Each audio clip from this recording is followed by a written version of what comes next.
Food and cancer. మీరు మనకి మామూలుగా క్యాన్సర్ బారిన పడే ఛాన్సెస్ ఈ కార్సినోజెనిక్ పదార్థాలు ఇవి అని చెప్పుకున్నా కూడా ఎందువల్ల ఆహార పదార్థాల్లో కంప్లీట్గా నిషిద్ధం అని తెలిసినా కూడా మనం నిషేధించలేకపోతున్నాం. ఉదాహరణకి టొబాకో మంచిదని ఏ డాక్టర్ అనరు, కొంచెం తీసుకుంటే పర్లేదని ఎవరు అనరు. ఎందుకు సార్ దాని పట్ల ఒక క్లిష్టమైన నిర్ణయం తీసుకోలేకపోతున్నాం? What you feel is the impact of all these foods?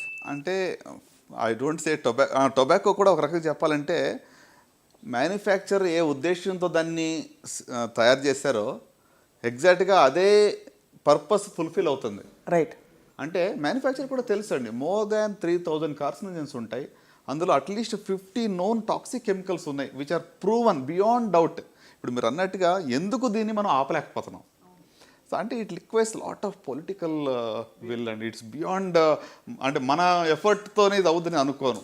అంటే ఇప్పుడు ఏమవుతుంది, వాళ్ళ ఎంప్లాయ్మెంట్ గురించి ఆలోచిస్తారు. ఇప్పుడు బీడీ వర్కర్స్ గురించి కానీ ఆలోచిస్తే so many people will be unemployed, లేకుంటే వాళ్ళకి ఇక డైలీ వేజెస్ పోతున్నాయి, రకరకాల యూనియన్స్ వస్తాయి. So government has got so many other pressures. Of course tobacco lobby గురించి మీకు తెలియదు ఏముంది.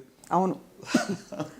అంటే మీరు ఇప్పుడు సిగరెట్ ప్యాక్ మీద మీరు ఆ యొక్క బొమ్మ పెద్దగా వేసినంత మాత్రాన భయపడి ఆపేస్తారా అంటే I don't think it's working అండి. అంటే ఫియర్తో మనం కంట్రోల్ చేయలేం. కరెక్ట్. అంటే we need that strong will. ఒక ప్రభుత్వాలు ఒక స్ట్రాంగ్ డిసిషన్ తీసుకుని దీన్ని ఆపగలగాలి. సో మీరు చెప్పండి సార్, ఇవాళ టొబాకో ప్రోడక్ట్స్ వల్ల, టొబాకో వల్ల ఎంత హాని జరుగుతుంది? టొబాకో వల్ల ఓవరాల్గా మరి క్యాన్సర్ సంబంధించి మనం చూసినట్లయితే ఒక 40% వరకు క్యాన్సర్స్ ఒక్క టొబాకో నుంచి మనం నియంత్రించవచ్చు. అబ్బా. సో అంటే ఒక single product which is sold exactly as the manufacture intended and it causes a damage. అంటే దీన్ని ఒకదాని వల్లనే మనం 40% నంబర్స్ తగ్గించవచ్చు. సో బేసికలీ అంటే మనం దాన్ని చలామణి అవ్వనివ్వడం అంటే we are actually letting people decide whether they want to die or not. అంతే కదా? అంటే చాలా ఓపెన్గా చెప్తే బండగా. ఎందుకంటే సార్ క్యాన్సర్ ఒకటే కాకుండా ఎన్ని రకరకాల జబ్బులు వ్యాధులు వస్తాయి క్యాన్సర్ టొబాకో వల్ల అని తెలిసిన విషయం. So when you say tobacco, మీరు సిగరెట్లు, ఇంకా పొగాకు తినే పాన్ మసాలాలు లాంటివి, రైట్, ఇంకా పచ్చిగా టొబాకో చాలామంది తింటారు పాన్లో, వాటిలో ఇంకా కాకుండా ఇంకేముంటాయి సార్ సోర్సెస్? అంటే డిఫరెంట్ వేస్. ఇప్పుడు ఇక పాన్ మసాలా కానీ పాన్ పరాగ్స్ కానీ నోట్లో వాళ్ళు ఓవర్ నైట్ ఇక మరి చూజ్ చేసి ఓవర్ నైట్ నోట్లో పెట్టుకుని పడుకుంటారు చాలామంది, స్లోగా అది రిలీజ్ అయ్యి వాళ్ళకి కిక్ ఇస్తుందని చెప్పి. సో ఈ యొక్క టొబాకో ప్రోడక్ట్స్ ఒక్కటి వల్లనే చూయింగ్ ఆర్ మన ఐ థింక్ ఒక్క స్టెప్లో ఒక 40% మనం గెయిన్ పొందవచ్చు. సో మన డిస్కషన్ని కొంచెం ప్రేక్షకులకి బాగా అందించడానికి సార్, ఫుడ్స్లో కంప్లీట్గా నిషిద్ధం, పాక్షికంగా నిషిద్ధం, అండ్ మూడోది బహుశా మన చేతిలో లేని, ఉదాహరణకి ఫర్టిలైజర్ అవశేషాలు లేక టాక్సిక్ కెమికల్స్కి ఫ్రూట్స్ అండ్ వెజిటబుల్స్ ఎక్స్పోజ్ అవ్వడం లాంటివి పెట్టుకుని మాట్లాడదాం sir, for us to understand. ఈ నిషిద్ధం అనే కేటగిరీలో మీరు టొబాకో పెడుతున్నారు, ఆల్కహాల్ కూడా ఇంచుమించు అదే కేటగిరీకి వస్తుంది కదా సార్. కంప్లీట్లీ బ్యాండ్, అస్సలు మంచిది కాదు. ఇక రెండో కేటగిరీ మంచిది కాదని మనకు తెలుసు, ఫాస్ట్ ఫుడ్, తర్వాత బాగా high carbohydrate, high sugar foods, junk food, colas, ఇవన్నీ కూడా. సో వీటి గురించి చెప్పండి సార్, ఎంత తీవ్రమైన ప్రభావం? డెఫినెట్గా రండి. ఇప్పుడు ఆయిలీ ఫుడ్ ఇక అంటే హై క్యాలరీ, ఇప్పుడు చాలామందికి తెలిసి ఉంటుంది కార్బోహైడ్రేట్స్ ఎక్కువ ఉంటే అసలు కొంతమంది క్యాన్సర్ వస్తే షుగర్ కార్బోహైడ్రేట్ తీసుకోవడం మొత్తం మానేస్తున్నారు. అంటే it's again not true, because బాడీలో కార్బోహైడ్రేట్ ఎలాగా ప్రొడ్యూస్ అవుతుంది, గ్లూకోజ్ వస్తుంది, కానీ మనం హై గ్లూకోజ్ కంటెంట్ తినకూడదు. So sugar consumption should be reduced. అంత మాత్రం కాకుండా మరి ఈ యొక్క హై క్యాలరీలో ఉన్నటువంటి యొక్క ఏమంటారు కోలాస్ కానివ్వండి, అంత మాత్రం కాకుండా ఇంకా చూసినట్లయితే మరి fried foods, red meat consumption leads to colon cancer in significant way అండి. సో అంత మాత్రం కాకుండా ప్రాసెస్డ్ ఫుడ్ అనమాట.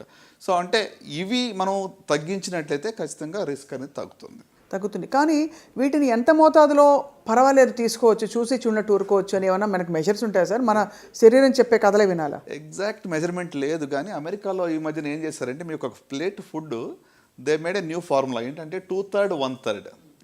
సో 2/3 ఏంటంటే గ్రీన్ లీఫీ వెజిటేబుల్స్, ఆకుకూరలు, ఇంకా లేకుంటే వెజిటబుల్స్ ఆల్. రకంగా చెప్పాలంటే 1/3 మాత్రమే నాన్ వెజ్ ఉండాలని వాళ్ళ కొత్త ప్రతిపాదన అనమాట. సో మీ ప్లేట్లో 2/3 should be full of vegetables, 1/3 is non veg. It could be chicken, it could be fish, లేకుంటే మీట్ కావచ్చు, ఏదైనా తీసుకోవచ్చు. సో అట్లా బ్యాలెన్స్గా మనం తీసుకోవడం ఇంపార్టెంట్. అంటే మీరు అడిగారు కదా ఎంత మోతాదులో తీసుకుంటేనే సరిపోతుంది అనేది ఎగ్జాక్ట్ మెజర్మెంట్ లేదు. లేదు, ఎవరికి వారు డిసైడ్ చేసుకోవాలి. అంటే ఫుడ్ ఈజ్ మెడిసిన్. అంటే మనం ఏం తింటామో మనం అది అవుతాం. So you are what you eat. The message is clear. సో మీరు ఇప్పుడు ఇందాక ఫుడ్ గురించి ఇంత మీరు స్ట్రెస్ చేస్తున్నారంటే దాని అర్థం ఏంటి అంటే డెఫినెట్గా ఏం తిన్నప్పుడు కూడా మనం మైండ్ఫుల్గా తినాలి. కొంత ఏదో దొరికి నేను అంటే ఈ రోజుల్లో యువతకు నేను ఇచ్చే మెసేజ్ మీరు చూడండి, హైదరాబాద్లో నంబర్ ఆఫ్ రెస్టారెంట్స్ చూడండి, పబ్స్ చూడండి, విచ్చలవిడిగా అన్లిమిటెడ్ ఫుడ్ కన్జంప్షన్ జరుగుతూ ఉంది. నా బాధలో ఏంటంటే నెక్స్ట్ 10 to 20 yearsలో దీని యొక్క ఎఫెక్ట్ అప్పుడు కనబడుతుంది మనకి, ఒబేసిటీ. సో అంటే సో మచ్ సో ఎంత ఈ యొక్క యూనో ఫుడ్ మీద ఒక రెగ్యులేషన్ లేకుండా, అంటే people are earning money early in their life. 24 సంవత్సరాలకి మంచి జీతం వస్తుంది, ఉద్యోగం ఉంది. సో ఐ థింక్ అక్కడ కొంచెం మనకి అవేర్నెస్ తీసుకురావడం, ప్రజల్లో కొంచెం చైతన్యం తీసుకురావడం ఎంతైనా అవసరం. దీని గురించి what is the best way for an individual to approach this subject? నేను ఏం తినాలి, ఎంత మోతాదులో తినాలని చెప్పడానికి ఏం చేయాలి సార్? న్యూట్రిషనిస్టా, జనరల్ ఫిజిషియన్ని సంప్రదించాలా, అమ్మ చెప్పిన మాట ఇంట్లో వినాలా, ఏం చేస్తే ఉత్తమం అంటారు మీరు? అంటే ఆనెస్ట్గా స్పీకింగ్ అందరూ ఒక డాక్టర్ని కన్సల్ట్ చేసే అవసరం లేదు దీనికి.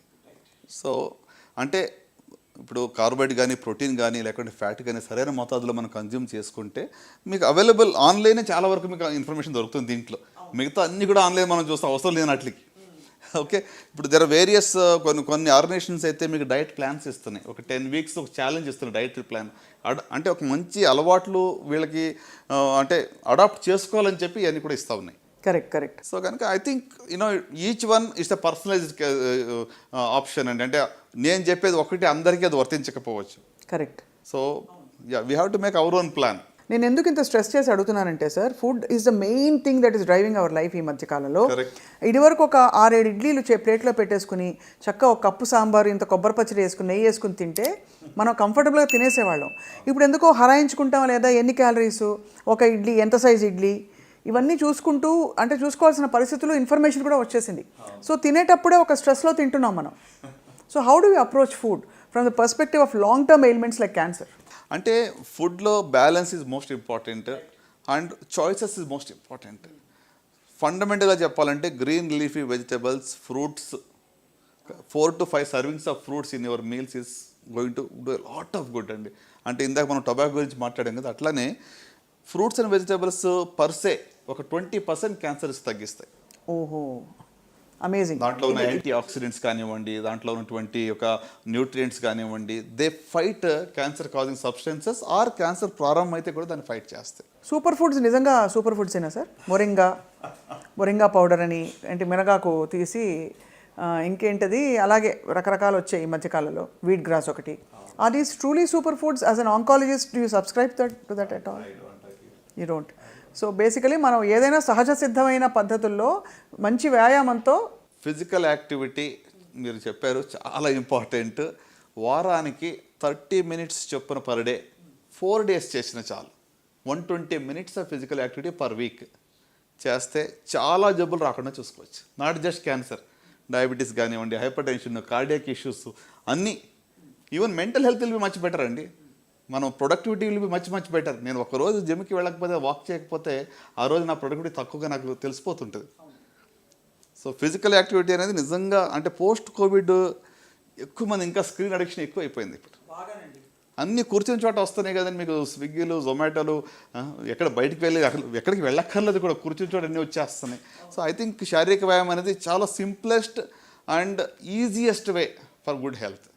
అంటే మంచి ఆరోగ్యం కోసం ఎక్స్పెన్సివ్ ఏమీ మనం చేసే అవసరం లేదు. ఫుడ్ చాయిసెస్, ఏమంటే physical activity, right, drink lots of water, ఇవన్నీ దీనికి ఖర్చుతో లేని పని ఇది. కానీ ఇవి చెయ్యం మనం. సార్ మామూలుగా అందరం అదే ఫుడ్ తింటాం, మోర్ ఆర్ లెస్ ఒక 80% స్పెక్ట్రమ్ ఒకే చోట ఉన్నాం ఇంచుమించుగా. కానీ కొంతమందికే క్యాన్సర్ వస్తుంది. ఆ కొంతమందిలో ఈ క్యాన్సర్ కణాలని ప్రేరేపించడానికి ఏ లక్షణాలు ఉంటాయి? Is it genetics?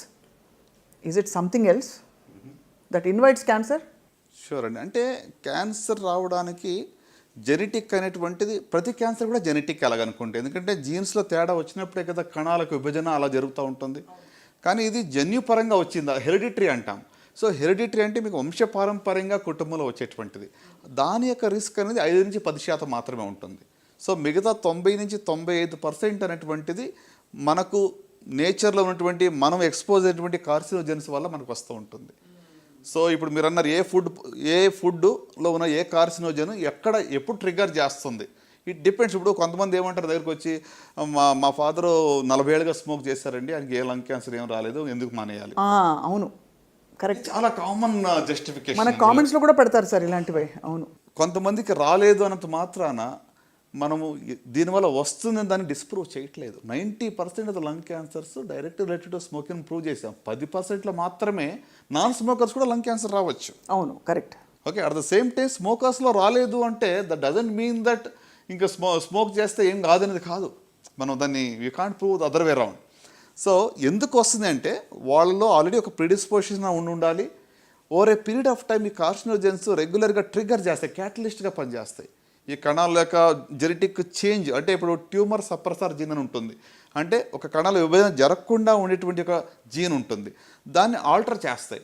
ఆల్టర్ చేసినప్పుడు అది సప్రెసింగ్ బదులు కీప్ డివైడింగ్ అంటుంది. అంటే ట్రాఫిక్ సిగ్నల్స్ ఫెయిల్యూర్ అయినట్టు అనుకోండి. Instead of green it says red. Okay, 2 చోట్ల 3 చోట్ల సిగ్నల్స్ రెడ్ అయినాయి అనుకోండి, ట్రాఫిక్ అంతా వచ్చి జామ్ అయిపోతుంది ఒకే చోట. సో ఒక లంప్ ఫార్మ్ అవుతుంది. So it's a failure of signalling system. మన కణాల్లో ఉన్న సిగ్నల్స్, కణాల విభజన జరగాల వద్దా, ఆగు అనే దానికి బదులు వెళ్ళు అని చెప్తా ఉంది. So it keeps on dividing అని. సో అంటే ఇది it's triggered by various carcinogens, అంటే ఈ యొక్క క్యాన్సర్ కాజింగ్ సబ్స్టెన్సెస్ దానివల్ల జరుగుతూ ఉంటుంది. సార్, ఆటో ఇమ్యూన్ కండిషన్స్కి క్యాన్సర్కి ఏమైనా సంబంధం ఉందా? ఆటో ఇమ్యూన్ దాంట్లో కూడా కొంతవరకు ఇమ్యూనిటీ అనేటువంటిది మరి తక్కువగా ఉన్నట్టు వల్ల రిస్క్ ఆఫ్ క్యాన్సర్ అనేది పెరుగుతుంది. ఆటో ఇమ్యూన్ కండిషన్స్ ఉన్న right. And my final question with foods and cancer sir, మన చేతుల్లో లేనివి కొన్ని ఉంటాయి. పెస్టిసైడ్స్ బాగా వాడేయడం, టాక్సిన్స్, మనకి ఈ మధ్య కాలంలో కొన్ని దేశాల్లో మసాలాల్లో కూడా ఎన్నో కార్సినోజెన్స్ బయటపడ్డాయని చెప్పి బ్యాన్ చేస్తారు. ఇప్పుడు ఇవన్నీ సర్వసాధారణంగా అమ్మ చేతి ఇంటి వంటే కదా, దీనిలో కూడా ప్రాబ్లం ఉంటే ఇంక ఎక్కడ పోవాలని తలపట్టుకుంటున్నారు. సో ఏం చేయాలి సార్, ఎంత సీరియస్గా తీసుకోవాలి ఇవి? ఒకటండి, మన చేతిలో ఉన్నది మనం చేయగలం. Prevent the preventable. ఇక ప్రతిదాన్ని కూడా కొలత వేసి రోజు క్యాన్సర్ వస్తుందని భయంతోనే మనం జీవించాల్సిన అవసరం అస్సలేం లేదు. I think we have to live our life in a joyful way. So కనుక నేనేమంటానంటే consumption of lots of fruits and vegetables, balanced diet, physical activity, consumption of more water, okay, ఇవి ఫండమెంటల్గా మనం తీసుకున్నట్లయితే మరి ఎంత మోతాదులో తీసుకోవాలని క్వశ్చన్ వస్తుంది. See somebody said like this, there is nothing like poison, it all depends on dose. అంటే ఏది కూడా పాయిజన్ అని మనం చెప్పలేము, డోస్ బట్టి ఉంటుంది. For example mercury in a small dose can be poison. So కాబట్టి కొన్ని విషయాల్లో ఎంత అనేటువంటిది డోస్ మీద మనం అన్లిమిటెడ్గా రెడ్ మీట్ కన్జంప్షన్ చేస్తున్నాం, అన్లిమిటెడ్గా you are taking fatty diet, you're taking more calories, you're becoming obese, more risk. So కనుక ఆ బ్యాలెన్స్ అనేది we have to define and we have to adapt అని అంటాను. సో ఈ ఇథైలిన్ ఆక్సైడ్ తర్వాత ఇలాంటివన్నీ కూడా పెద్దగా అంటే చూడండి, ఇప్పుడు ఇథిలిన్ ఆక్సైడ్ గురించి మీరు అడిగారు, కరెక్టే. సో దీనివల్ల ఏంటంటే ఒక 50 టైమ్స్ లేకపోతే 100 టైమ్స్ ఎక్కువ మోతాదులో అది ఉంది than the permissible whatever limits అని చెప్తూ ఉన్నారు. సో డెఫినెట్గా ethylene oxide is a carcinogen, there is no doubt. కానీ మరి ప్రతి ఫుడ్ మీరు తీసుకునేటప్పుడు మీరు మెజర్ చేయలేరు కదా. How can a common man take it? I think దీనికి ఏంటంటే మనకి లెజిస్లేషన్, మన వాట్ ఎవర్ రెగ్యులేటరీ బాడీస్ ఉన్నాయో they have to be more stringent. అవి పీరియడ్గా చెక్ చేసి వాళ్ళు అట్లీస్ట్ మనకు అష్యూర్ చేసి ఫుడ్ మనకి ఇస్తే మనం తీసుకోగలం. కానీ మనం we cannot measure whether ethylene oxide is there or not. So as much as possible నేచర్కి దగ్గరగా బ్రతకడం అండ్ సమతుల్యమైన జీవనశైలి, ముఖ్యంగా బాగా వ్యాయామం చేయడం, ఏదో విధమైన ఫిజికల్ యాక్టివిటీ అవసరమని సూచిస్తున్నాడు sir. It's very very enlightening sir. అంటే చాలా reassuring also in many ways doctor Chinnababu గారు.